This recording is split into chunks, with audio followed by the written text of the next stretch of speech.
Hello friends, good evening to everybody. Today's topic is psychology of Baraita call.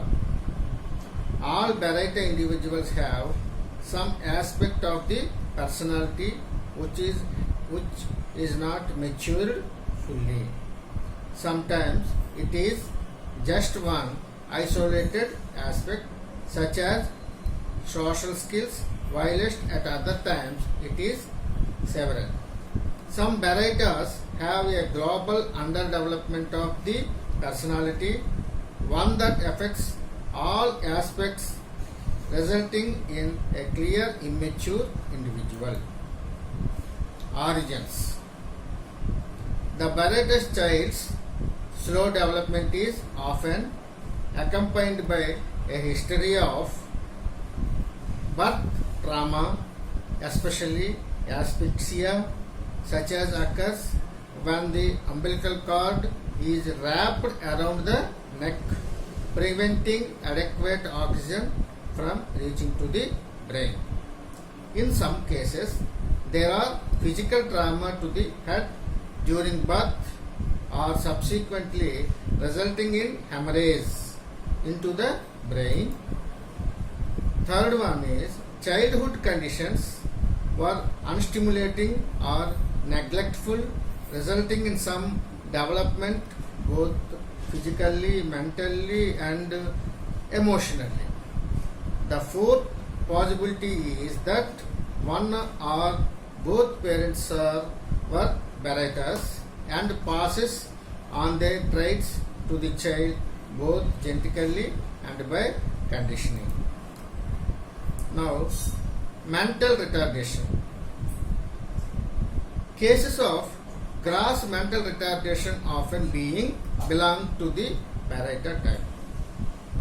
Baraita baby appears dull and relatively unresponsive to stimulation.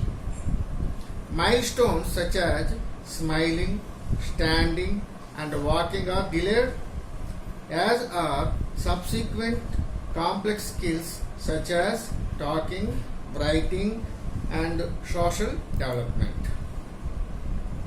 These difficulties remain to varying degrees as a child gets older, manifesting in a variety of ways. In childhood, poor concentration at school. If you see the contributory, concentration difficult, decreased comprehension, dyslexia, behavioral abnormalities are present. In later stages are usually a passive kind taking the form of dullness. Here you can see the unresponsiveness, extreme shyness and oversensitivity, stubbornness is also common Baraita trait.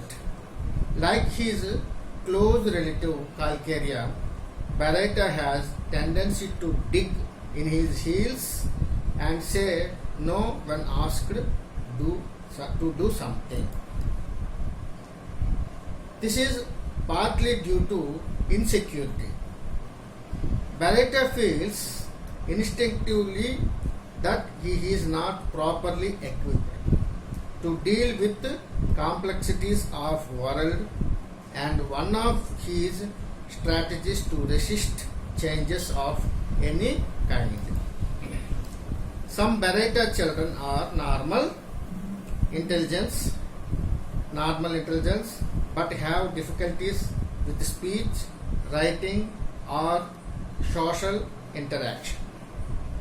Because of their intelligence, they have more insight into their condition and tend to suffer more than those of diminished intelligence.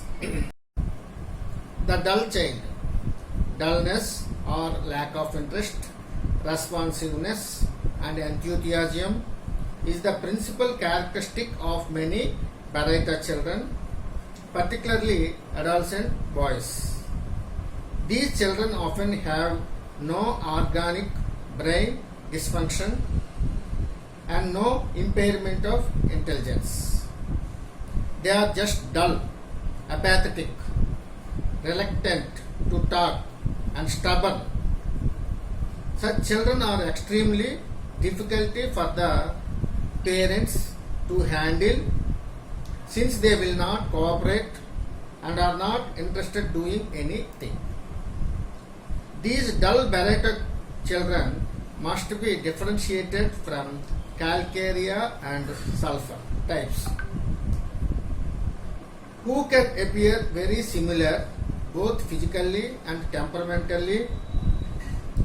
Let us discuss about first Barretta. In Barretta, dullness is generally more constant and impenetrable. Regarding sulfur, the dull, lazy sulfur child will become animated when he is pursuing a pet interest, such as a particular game or an idea, and then lapse into indolence when it is over. Sulfur has more self-confidence than Barretta. Sulfur has more self-confidence than Barretta. The Barretta child is not only dull but also shy. He will avert his eyes from the gaze of the doctor, usually looking down at the floor. The dull sulfur child is not afraid, but simply bored and defiant. He will look at you without fear when questioned, but his answers will still be short and often evasive, means escaping nature, since he is not interested in cooperating. Calcarea children sometimes become apathetic, uncooperative, but seldom to same extent as Barretta. The dull Calcarea child usually still quiet, a social animal, enjoying the company of his friends, but appearing sullen means angry, at home, usually because he is feeling defiant towards his parents. There is some shyness, but not nearly to the same extent as Barretta, who will remain suspicious of a stranger long after Calcarea has accepted him. So Barretta never accepted, but after some time, after a long time, Barretta will accept. And here, natrum. The dull natrum child appears to be angry and will also answers monosyllables, like that. However, when he can be coaxed into the speaking, he is more articulate than Barretta. So he mixed with others, not like Barretta. Barretta never mixed, but this natrum articulate with other after some time, after some extent of speaking or anything. And lack of refinement. As one grows up, one usually becomes more sophisticated both intellectually and socially. Lack of refinement. As one grows up, one usually becomes more sophisticated both intellectually and socially.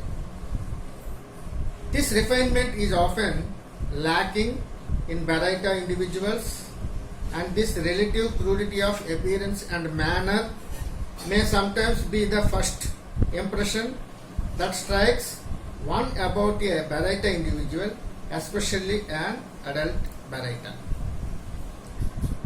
Barretta, who always retains some degree of shyness. First of all, he had heavy facial features typical of Barretta, with ridges above the eyes that gives an almost ape-like impression. He is always sociable, very sociable, but something about his manner told me that he was not at ease in company. His speech was usually loud and punctuated by frequent guffaws of bellowing laughter, which was often inappropriate.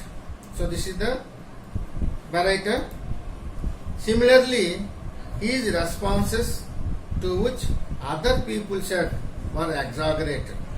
Some Barretta adults succeeded in developing quite mature social skills, but still remain a certain nervousness in company, which might reveal itself a nervous laugher or as being keen to please. And emotional immaturity. Many Barretta individuals are well developed intellectually and socially, but remain immature emotionally. Shyness is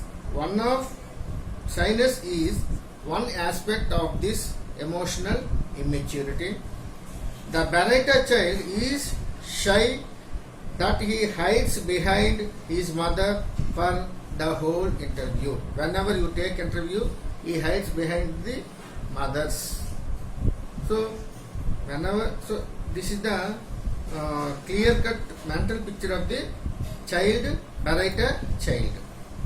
The Barretta adult may not go that far, but there is usually a desire to hide when new situations come along. So child go behind to the mother, but in adult, whenever situation come, he wants to escape. Particularly in the presence of strangers. This shyness can be crippling socially, preventing Barretta from leading a normal life, and especially from daring approach members of opposite sex. Most Barrettas receive more than their fair share of taunts and ridicules as children, and this leaves them with a constant fear being laughed at. All young people are afraid of making fools of themselves when approaching members of opposite sex whom they do not know. But Barretta's paranoid fear of being laughed at can make such approaches impossible. Barrettas tend to enter romantic relationships later than other people, partly because of their shyness and fear of rejection, but also because they are likely to be slow in developing attraction for the opposite sex. When Barretta individuals do find someone with whom they can feel at ease, they are often childlike in their openness, sharing all their fears and their dreams. The adult Barretta individual struggles to hold his own in a world that seems ruthless and bewildering. Often he will find protective night to shelter in, such as a safe job and a room in a relative's house. The more confident Barretta may find a developed partner who can provide the reassurance and security that he needs. regarding another aspect of medicine, fearful. Another aspect of this medicine is fearful remedy. So Baraita is the fearful remedy. Baraita is one of the more fearful remedy types. Apart from shyness and fear of ridicule, other childish fears are commonly seen, including fear of ghosts in adults, fear of traveling far from home, and fear of loud noises.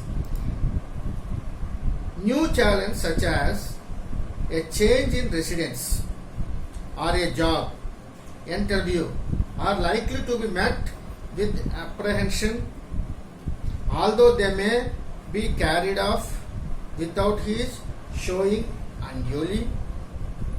Many Baraitas gradually acquire a degree of emotional immaturity, eventually catching up their peers at the age of 30 or 40. So, there will almost certainly be some vestigial signs of immaturity, but these may not be noticed in the interview. And earthiness. Like Calcarea, Baraita is a very earthy type. One expression of this is a love of eating that sometimes amounts of pure gluttony. So, Baraita carp also, like Calcarea carp, he loves eating. That is sometimes large amounts of food he will take, and he eats like just like more and more he eats. And childishness. She was not short of food herself, and it was always the delicates like ice cream, delicacies like ice cream and biscuits that she stole. So even though she is having more, everything she is having, but she has the instinct of the stole ice cream and biscuits. She illustrates another aspect of Baraita's childishness and inability to take responsibility for her actions. Many Baraita individuals do well in practical occupations such as carpenter or gardeners. Senility. Old age is sometimes referred to as a second childhood. Those elderly people who become senile tend to revert to childish moods of thinking and behavior, and in these cases Baraita carbonica can arrest or reverse the process. All the features that we see in younger Baraita may develop for the first time during senile dementia, including dullness, mental retardation, confusion, and childlike emotional behavior. The demented Baraita is most likely to suffer from suspiciousness of other people or fear of being watched, and may isolate himself for this reason. He is always likely to become childishly dependent upon others, not only for practical support but also for emotional assurance. Childishness is the main impression one gets from senile baryta individuals. It may be difficult in cases of senility differentiate baryta car from sulfur lycopodium, both of whom can become childish in their old age. The senile sulfur person tends to display a degree of self-importance or even delusions of grandeur and will boast about his achievements. He is also likely to retain an obsessive intellectual interest in certain subjects and to prattle on endlessly about in a way not seen in baryta. Lycopodium becomes very forgetful and confused when senile, but then so do the other two types. Lycopodium is liable to remain more intellectually sophisticated than baryta despite his senility, and like sulfur, he is liable to become bossy or even tyrannical. Baryta, on the other hand, is more passive, although stubbornness may be a feature. Now, physical appearance. Outside institutions for the elderly or for retarded children, the homeopath will not come across it often. Physically, there are two body types that are commonly seen.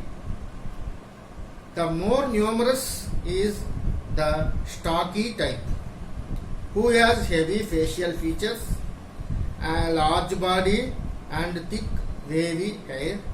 Hirsutism is common in females. This in the of baryta car. There is tendency to put weight, especially around the buttocks and hips. Ridges are sometimes seen above the eyes, and the eyes tend to have wary look about them. The lips are generally thick, reflecting and sensuous nature, and the fingers and toes are short and thick, reflecting the unrefined physical nature of the majority of type. The other less common physique is the puny, underdeveloped baryta. The people are very short and thin with small faces that are usually lined and have small eyes with puffy bags or wrinkles beneath them. They give the impression of malnourished.